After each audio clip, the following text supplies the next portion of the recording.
Hi, friend. Welcome to Holly's Highlights, a podcast designed to encourage, inspire, and equip you to intentionally live your life full of purpose. I'm your host, Holly Kirby, motivational speaker, leadership cultivator, marketing strategist, and personal cheerleader. Let's check out today's highlight. According to the Society for Industrial and Organizational Psychology, 13% of U.S. employers utilize personality assessments, otherwise referred to as a human development system. And depending on the source, 80 to 88% of the Fortune 500 companies attract talent using behavioral interviews. There are plenty of conflicting reports out there, though, as to whether or not personality tests are reliable. The Washington Post has done an article on the 5 myths about personality tests. Forbes covered a story on how personality tests seem to indicate that the results are permanent. And even the New York Times shared of a woman's story about it being mandatory to take a personality test when applying for a job, only to then find out she wouldn't get the job because there wasn't a role for her on the team per her assessment results. I remember even taking a smaller version of a personality test when applying for a job, and at the interview, the interviewer asked me questions about my results, which I hadn't even been privy to seeing prior to this interview. And several of these things that it showed were not even close to who I am. So there are cautions to be had. Although there are conflicting reports as to how often to take the personality test, Cleverism.com reveals that you can never be completely objective about yourself, and you'll always answer the questions on the test in accordance with how you think about yourself now. It goes on to say that people change, and the person you are now and your traits might alter significantly in the future. So why all this craze with personality tests? Well, there are upsides amongst all the controversy. They can help us learn more about our behaviors, how to deal with stress, and are we a team player? They can educate us on how to best understand and communicate with those around us. And they can help us learn more about our strengths and our weaknesses, even what may be triggers for us, so that we can grow as a person and even as a leader. Psychology Today shares that personality tests are looking for 5 broad domains. 1, extroversion, your amount of active engagement with other people. 2, agreeableness, how pleasant and cooperative you seem to others. 3, conscientiousness, your degree of reliability, self-control, and organized purposefulness.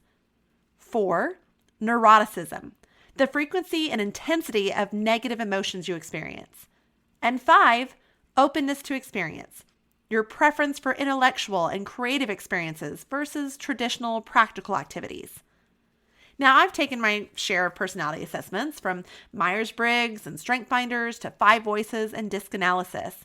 I haven't done the Enneagram yet, though. I do want to do that one. But what are we to do with these results? What really is the point? In Marcus Buckingham's book, Now Discover Your Strengths, he puts it quite nicely.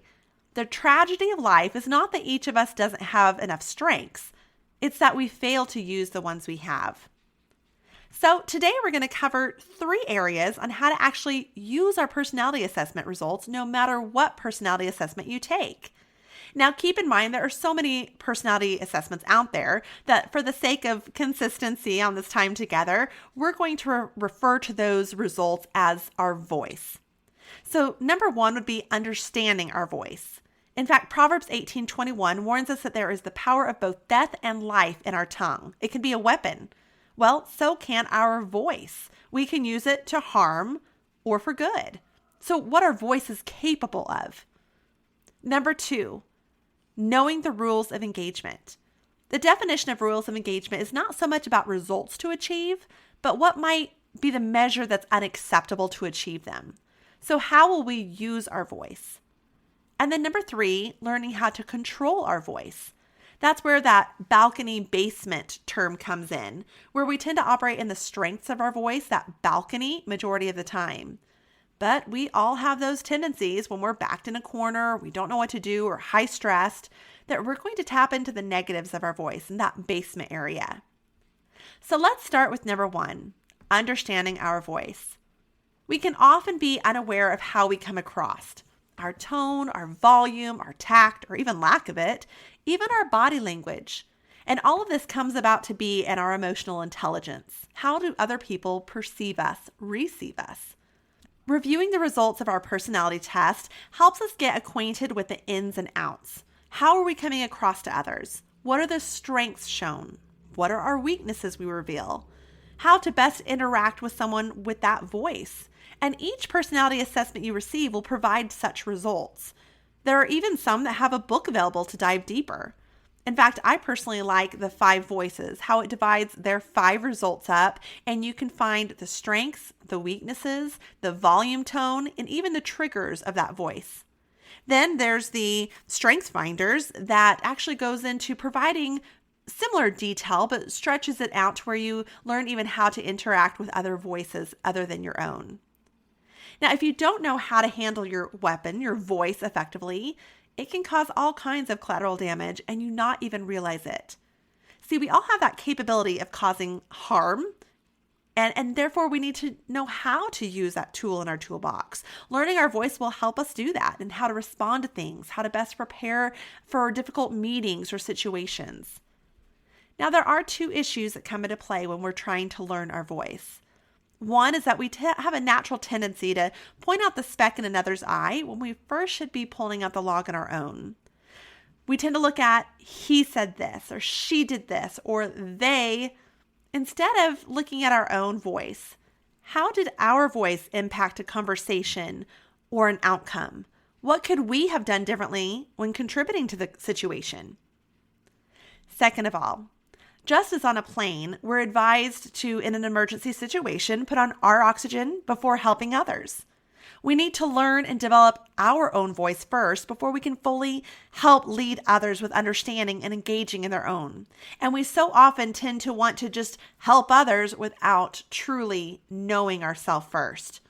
We've got to know ourselves so we can lead ourselves. So then we can help lead others. Now, a way that we can look at growing and understanding our own voice is through attending leadership growth conferences, reading books, listening to podcasts, having a mentor, hiring a leadership or life coach, or simply receiving feedback from those we lead. However, doing these things isn't what's going to help us grow. It's implementing these things that will help us grow. I attended a conference last year where Sadie Robertson Huff shared with us how she asks others, what is one thing I need to hear but don't want to hear? Perhaps you start asking those around you for such feedback. What is one thing that you need to hear that you don't necessarily want to hear? I think there's such wisdom in that and being open to receiving that feedback, to know ourselves so that we can lead ourselves, so that eventually we can lead others. And it all starts with understanding your weapon system, your voice. Number 2, knowing the rules of engagement. Again, this is more about self-awareness and aligning the voices or those personality results on your team or even in your family, and basically just fighting fair. Start with getting to know the voices on your team. This could be in office settings, having everyone post their voice on the front office door or at the cubicle entrance, or as simple as passing out a list of everyone's name with their voice next to it. This will help you understand who you have on your team, how to set them up for success, how to help them feel valued, and all while communicating more precisely and even prepare for how they may respond in various conversations. Again, preparing for those rules of engagement. At a former place I worked, we did by posting this on our office doors or our office windows to each office, so that before we entered into another person's office, we were able to read their voice and be reminded how they best receive information and interact and even deal with difficult conversations. I knew going into one person's office that they needed the facts or the research numbers, the data, whereas another person needed to know how it would impact others involved, so more of the feels of the situation. It just helps set up those conversations to be more productive. As a leader, think about, how do I create the environment that allows each person on my team to bring his or her best? The book 5 Voices suggests an order in which different voices of their personality assessment speak at meetings so that every voice is heard and all is truly set up for success. Again, just helping everyone employ those rules of engagement so that everyone fights fair. Now, a word of caution here. Make sure that we don't use labels to define or to limit each other.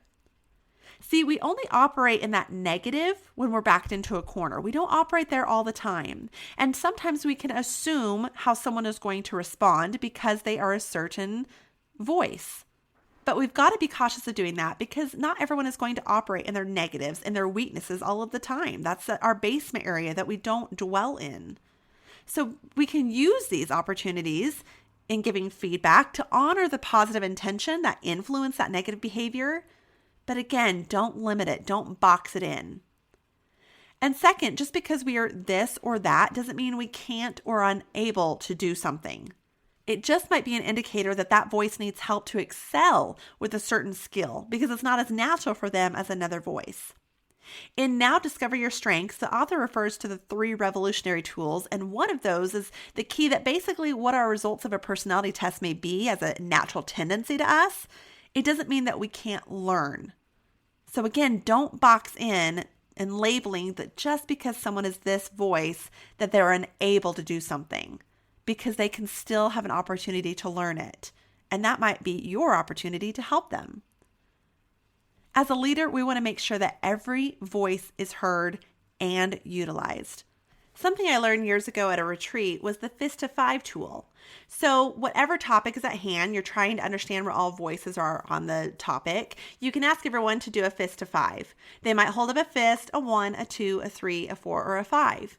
And you ask the lowest numbers, those that are the fist or the 1, okay, why did you vote that way? And they can share the negative aspects of where they're coming, that perspective. By the same token, you then ask those who voted the higher, the 4s and the 5s, all right, why do you feel that way? And they can share with you the perspective that they have of the positives of it. And between this Fist to 5 concept, the voices are heard, perspectives are shared, and listened to. But that doesn't always mean that you're going to have a perfect outcome of agreement. In that case, you're just going to have to step up and make the final call as a leader. In fact, I recently interviewed my brother, who is quite an example of being a leader who others follow. In fact, in his business, he's been placed in certain stores, moved store to store to help fix situations, whether it be a culture or finance or even organizational structure. He just has a gift at leadership. And I was asking him in this interview of how to be a leader others follow, what was the hardest part of being a leader? He responded to me, the loneliest days of being a leader are when you have to make those tough decisions. The loneliest days as a leader are when you have to make those tough decisions. See, as a leader, you aren't going to please everyone, every voice, every time. In fact, former First Lady of the U.S., Rosalind Carter, said, a leader takes people where they want to go. A great leader takes people where they don't necessarily want to go, but ought to be. Knowing these rules of engagement, how to avoid triggers of other voices, and how to work more cohesively together will in the end help you and your team best and most effectively use their voice so they can also hear the voices of others. Number 3, learning how to control our voice. Now, we all view the world differently. We're going to communicate with others differently and simply process our ideas in different ways. This is going to be attributed to experiences in life, education, different upbringing, various people who have nurtured and shaped us and our choices, relationships we've had, successes and failures. See, no one will have the same life. And so they're going to have made different choices, and those are going to affect our tendencies. So even if your personality result is the same of someone else, it doesn't mean your perception or your use of those personality results will be the same. For example, I was raised a pastor's kid, and my mom was an elementary school teacher. I'm the youngest of 2 siblings. So both my faith in coming up from a humble upbringing and then observing my older 2 siblings' choices while growing up, all of that's going to play into a lot of my decisions and even my values that affect my decisions. Being in marketing over 20 years and involved in so many nonprofits that I'm passionate about, volunteering in leadership positions throughout my years in our churches, all of this is going to play into how I respond and think and ideas I might have and even actions I might take. Then my various education from attending public school through middle school, then private school through high school years, and then going on to my collegiate years of my associates, my bachelor's, and my master's. All of that is going to bring a difference in my perspectives and my opinions on various topics, and even how I'm going to process information. Then there's just life that we all have. going through an unwanted divorce, having a parent diagnosed with an incurable cancer, helping care for another parent who has a terminal disease and losing that parent only months later, being a single mom. All of this will impact the empathy I have for others, the concern and care I feel for those experiencing trials in life, and even can operate into my basement at times because I'll get so focused on the heart of the people that I tend to overlook the overall situation. So our life in itself is just going to vary from result to result and play into that overall voice. But all of us have the ability to take our voice and use it for good, to better communicate with others, to connect with others, to motivate and influence those that we are around and those that we lead. We can apply it in the connections of life and even utilize those differences, value those differences in each other. Remember that each voice represents a person, a human being, and each person is designed with unique gifts that are meant to encourage and help others in the long run. Don't put them in a box. Don't define them or label them, because we're all just going to have different ways in which we approach our decisions in life. Now, we can't operate in just one voice all of the time, which is often referred to as our foundational voice. That would have been that top result that you received.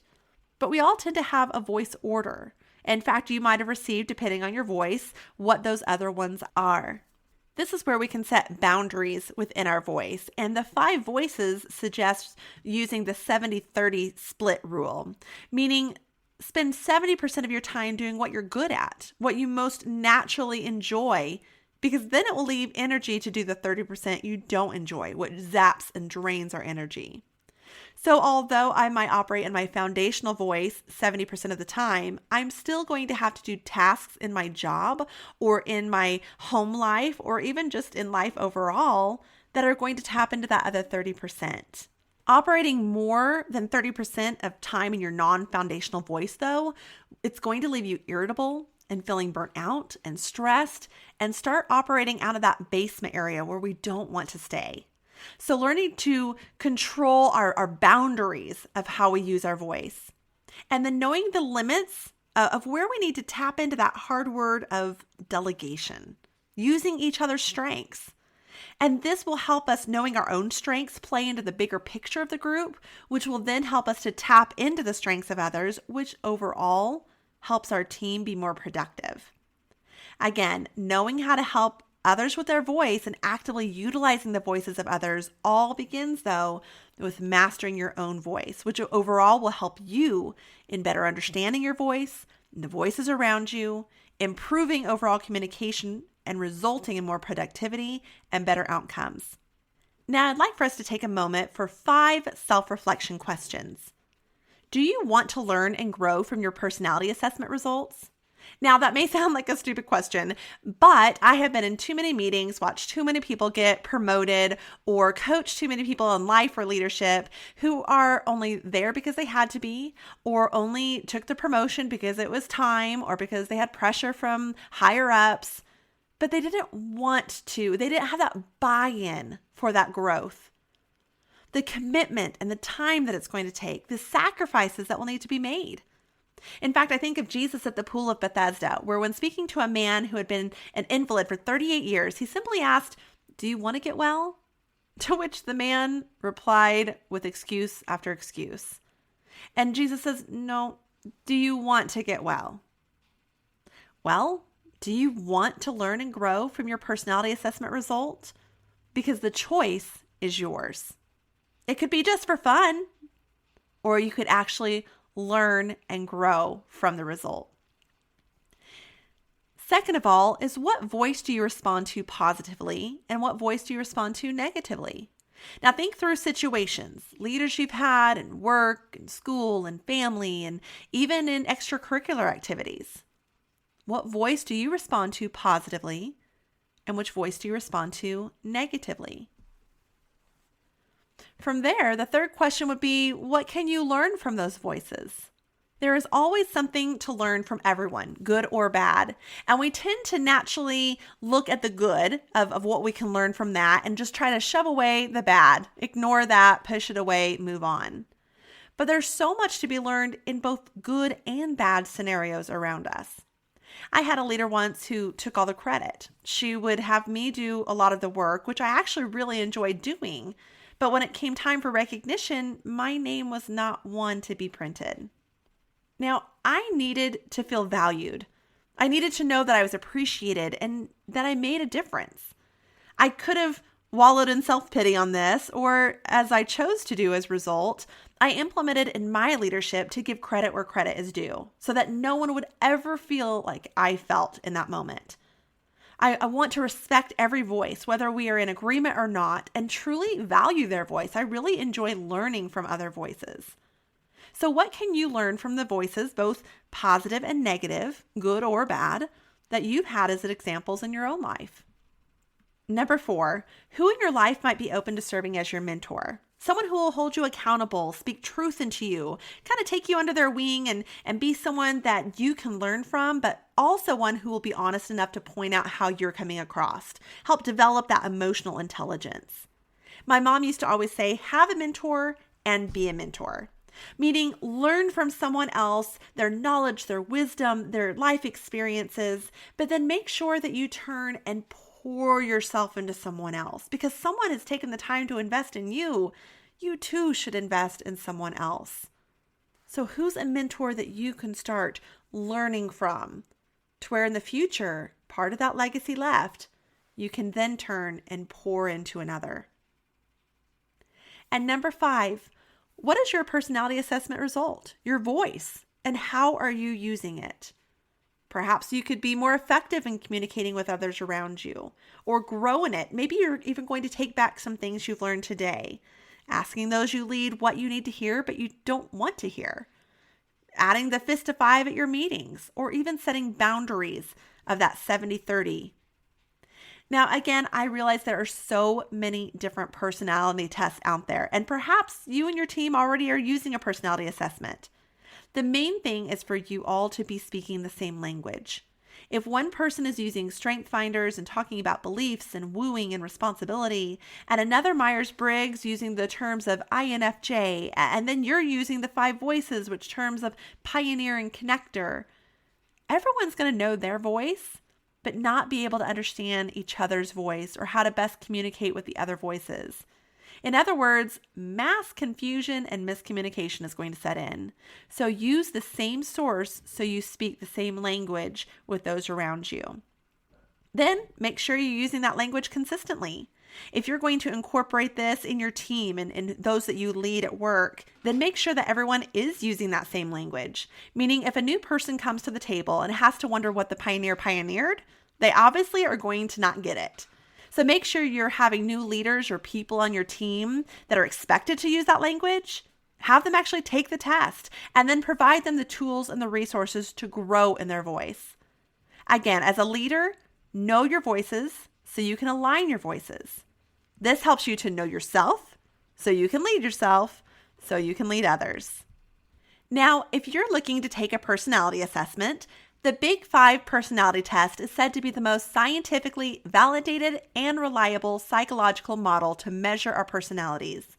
Although this is not an endorsement, the Big 5 does offer a free personality test and is often used commercially by psychologists, by career counselors, and by other professionals. If you're interested, I'll list the link to their site on my website at hollykirby.com, found in the podcast page under this episode. Now, many refer to Myers-Briggs as having a lot of validity too. I took that in college and I took it again just a few years ago. And then there's the 5 voices, and they offer a complimentary assessment, and they even have a book available for purchase to dive deeper into each of those results and how to use them when communicating as a leader with those that you lead. And I'll make sure that that link is available as well on my website. Clifton Strengths also offers a complimentary assessment code, which is found inside the spine of their books, which you just have to purchase in either bookstores or online. Overall, taking personality assessments is one way to be open to feedback so that you can continue to grow both personally and professionally. As Aristotle said, knowing yourself is the beginning of all wisdom. Thank you for joining me on this journey of life. I hope that today's highlight has been encouraging, inspiring, and equipping so you can go out and live your life full of purpose. I'd be honored if you'd take a moment to leave a review Or better yet, subscribe. We can also stay in touch by joining my email list at hollykirby.com. That's HOLLYCURBY.com. Until next time, make it a great day for a great day.